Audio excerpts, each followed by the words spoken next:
नमस्कार, मेरा नाम डॉक्टर सुधीर कपूर है।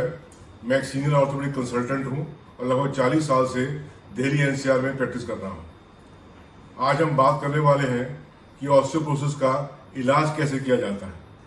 जो मेरे ऑस्टियोपोरोसिस की सीरीज चल रही है, ये उसका अंतिम वीडियो है और इस वीडियो को जानने के बाद में ऑस्टियोपोरोसिस के बारे में आपको कंप्लीट जानकारी मिल जाएगी। ऑस्टियोपोरोसिस के इलाज को हम 3 भागों में समझ सकते हैं। पहला, वो सावधानियां जिनसे ऑस्टियोपोरोसिस ना हो या उससे होने वाली कॉम्प्लिकेशंस ना हो। दूसरा, अगर ऑस्टियोपोरोसिस हो ही गया है तो उसके लिए क्या दवाइयां हैं, क्या मेडिसिन हैं। और तीसरा, अगर ऑस्टियोपोरोसिस की वजह से कोई फ्रैक्चर हो गया है उसके लिए हमें क्या करना चाहिए, ये हम तीसरे भाग में समझ सकते हैं। पहले हम सावधानियों की बात करते हैं जिससे वजह से ऑस्टियोपोरोसिस ना हो। एक बैलेंस अच्छी न्यूट्रिशन का लेना, अपने आप को एक्टिव रखना और कुछ ना कुछ एक्सरसाइज करते रहना। इसके बारे में आप मेरे पिछले वीडियोस देख सकते हैं। घर में और क्या सावधानियां ले सकते हैं कि ऑस्टियोपोरोसिस अगर किसी को होने की संभावना है उसमें कॉम्प्लिकेशंस ना हो। ऑस्टियोपोरोसिस से अक्सर जो ज़्यादा उम्र के लोग होते हैं उनको हल्का सा स्लिप करने से फ्रैक्चर हो जाता है। बाथरूम में स्लिप करने के बाद में कूल्हे की हड्डी का फ्रैक्चर हो जाना बड़ी कॉमन बात है। उसके अलावा शोल्डर का या रिस्ट का फ्रैक्चर भी हो सकता है। बाथरूम में जो टाइल्स हैं वो गीली नहीं होनी चाहिए और बहुत ज़्यादा स्लिपरी नहीं होनी चाहिए।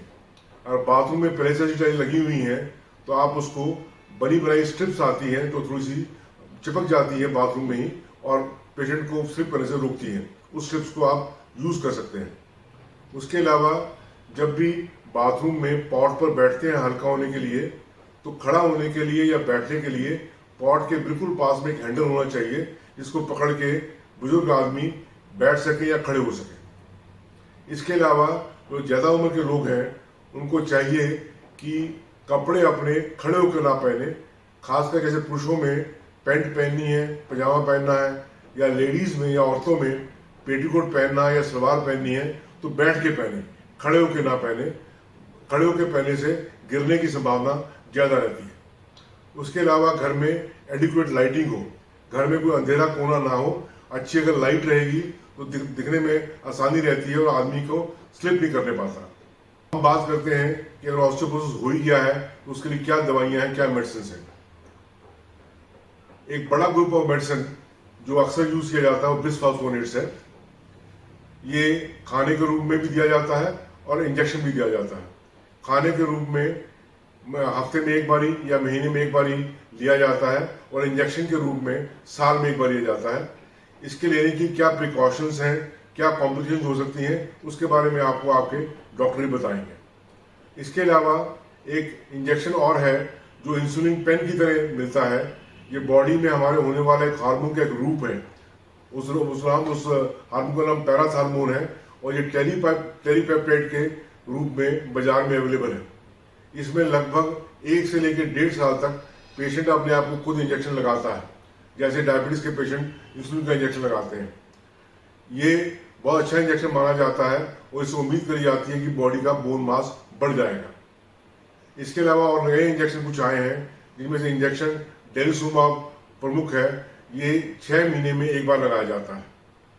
इसके बारे में आपको आपके डॉक्टर ही अधिक बता सकते हैं। कुछ हार्मोन थेरेपी है जो बहुत स्पेसिफिक है, हर पेशेंट में इसकी आवश्यकता नहीं होती, कुछ ही पेशेंट्स होते हैं जिनमें ये दी जाती है। अब हम बात करते हैं कि अगर ऑस्टियोपोरोसिस की वजह से कोई कॉम्प्लिकेशन हो गई है, कोई फ्रैक्चर हो गया है, खासकर हिप का या स्पाइन का, उसके लिए हमें क्या करना चाहिए। पहली बात समझ लेनी चाहिए कि जितनी जल्दी हो सके ऐसे मरीज को बिस्तर से हमको बाहर निकालना है। अगर बड़ी उम्र का आदमी बिस्तर पर लेट जाता है तो हो सकता है कि वो जीवित ही ना बचे। आपका भी और आपके डॉक्टर का प्रयास होना चाहिए कि इमीडिएट ऑपरेशन करके या जो भी आवश्यकता है वो करने के बाद में पेशेंट को जल्दी से जल्दी बिस्तर से बाहर ले आए। हिप के फ्रैक्चर के लिए अक्सर या तो कोई नेल या प्लेट से उसको फिक्स किया जाता है या हिप का पार्शियल रिप्लेसमेंट किया जाता है। जब उसको करवाने में घबराएं नहीं। अगर डॉक्टर आपको एडवाइस देता है उस ऑपरेशन के लिए तो जल्दी करवाएं।